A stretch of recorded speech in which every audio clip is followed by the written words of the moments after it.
Come on now, bro. All these pound for pound fighters are too scared to fight me. They need 200 million to do it. You got 200 million for you. I'm fighting Jake Paul. Pussy. You fighting the best fighter in the world. You better be taking it serious. You know, that goes to show, you know, how serious he's taking me out. Crawford has completely flipped his stance on Jake Paul's place in the boxing world.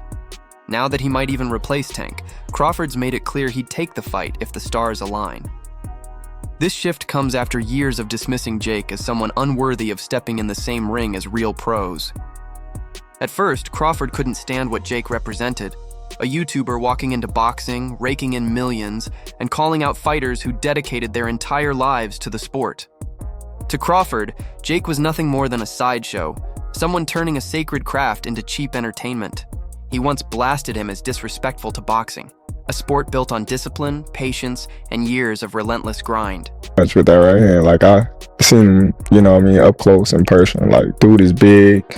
He's not as slow as people think he is, and he can punch. You know, that's why a lot of people know, like, there's those times where... But now, things have taken a turn. Crawford's tune has changed, and there's a tone of newfound respect in his voice. On Logan Paul's podcast, he openly admitted he was wrong. He said, yes, he's boxing. Crawford confessed that at first, he was completely against the Paul brothers, thinking they were exploiting their YouTube fame to make a fortune while real boxers struggled to make ends meet. He felt it was insulting to those who'd spent their lives in the ring. Hearing that from someone who once thought Jake was poison to the sport speaks volumes about how much his opinion has evolved. Because check this out, Tank ain't gonna lose this fight. Hell no. Hell no. Tank ain't losing this fight. Too many holes. Man, Jake don't have enough experience. Yeah, man, this gonna be taking candy from a baby. You know, Jake is missing the rules. See, this is what happened when you don't grow up in the game. When you don't grow up in the game, man, at a young age, this is what happens, you know? Crawford says his perspective shifted after watching Jake Paul actually train. He saw the work ethic, the focus, the seriousness, and it clicked. After watching him and seeing the dedication he's putting into the sport, Crawford said, I was like, this dude is getting better. Coming from an undefeated perfectionist known for his ruthless precision, that statement means a lot.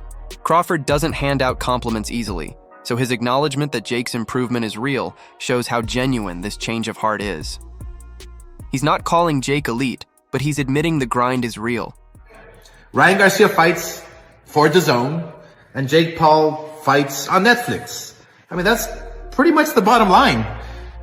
Golden Boy has a contract with DAZN. Ryan Garcia has a contract with Golden Boy. And that's just the way it is. I mean, this is business. You know, Ryan Garcia's probably going to go on a rant saying, oh, you're keeping me from making money and this and that and fighting. No, you have to go by the law, by the rules. You have a contract. Crawford witnessed it firsthand when he went to Puerto Rico to see Jake Paul face Ryan Borland. Jake landed a clean knockout that night, and Crawford, who was attending a convention nearby, watched closely. During that fight, Crawford said, I was sitting there thinking, this dude can really hit with that right hand. Something shifted in that moment. Sure, Jake wasn't fighting a world champion, but for his level, it was the right step forward, just like any boxer climbing the ranks. Out of like the influencer world would be the most lucrative thing for my career, and I think I was the only one who like actually wanted to do it, and actually wanted to go all the way, and that's why I set the goal for myself early to become a world champion, set the bar extremely high. Crawford now believes Jake isn't trying to leapfrog his way to the top. He's not pretending to be ready for an Usyk or Canelo fight tomorrow. Instead, he's taking measured steps, fighting opponents that make sense and showing real progress every time. A lot of people just want Jake Paul to fight Alexander Usyk, Crawford said, but no, you've got to work your way up. After seeing him live, Crawford admitted his respect for Jake grew immensely. It's a stunning transformation for a man who used to roll his eyes at Jake's name. Now, not only does he recognize him, he's even open to sharing the ring.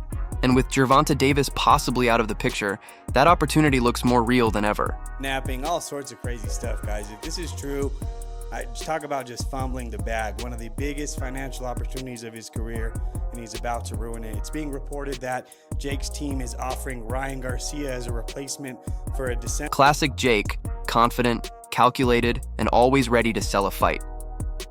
But when asked if he'd step in with Terence Crawford, his response turned heads. Without hesitation, Jake said, "I'd fight Terence 100%. Let's run it." No one expected that matchup. Crawford's a 42-0 legend, a pound-for-pound great, arguably the most complete boxer of his generation. But with age creeping in and Jake being young, strong, and massive for his division, the matchup suddenly doesn't seem so far-fetched. From a financial and attention standpoint, it makes perfect sense. Look at Tank. Now, if you know what you're looking at, the guy must be around 150 right now, 153, something like that. And you can really tell when he's sideways. When you look at him sideways and see the depth. See, from the front view, you can't really tell. But when he turns sideways, the guy is a wrecking ball. He's literally... From a legacy standpoint, though, it's wild, and that's exactly why both men seem open to it. Jake even revealed that a fight with Canelo was nearly finalized before the Mexican superstar pulled out to sign a Saudi deal with Turki Al Sheikh. "I still think the Canelo fight is huge," Jake said. "We're two of the biggest draws in the sport, and it would be an incredible challenge for me. But right now, I'm focused on November 14th and getting through Tank first." No lie, you really got knocked out. Yeah, really got knocked out. Watch the fight, you idiot. Went 12 rounds. Like, you're weird, bro. Bro didn't even knock me out or even throw punches. That's sad, bro. Just know, bro, I'm coming back. It's gonna be vicious. Like, you guys don't want to see that. You guys are weird trying to troll me over a fight I didn't even care. Now that the Tank fight may not happen, the question is, who's next? Crawford fits that role perfectly.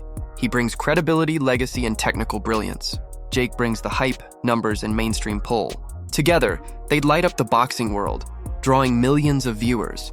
It's fascinating how fast boxing's dynamics shift when timing and money align just right.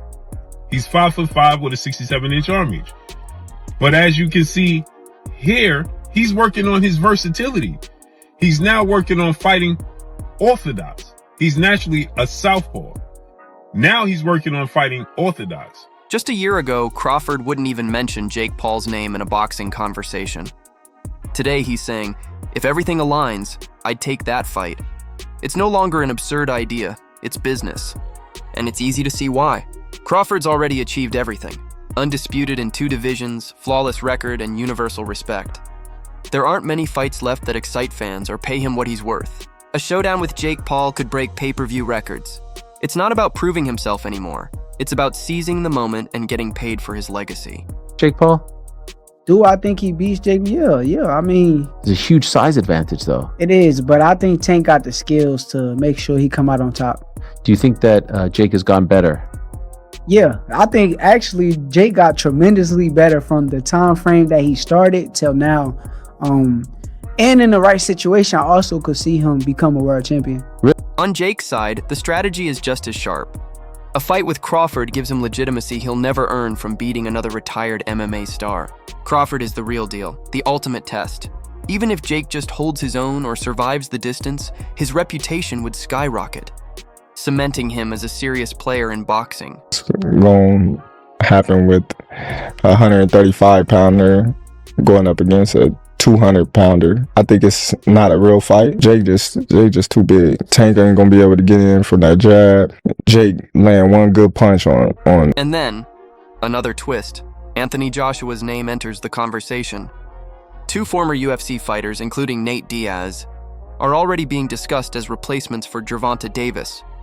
But when word got out that Joshua had been part of real discussions with Jake's camp, fans were stunned.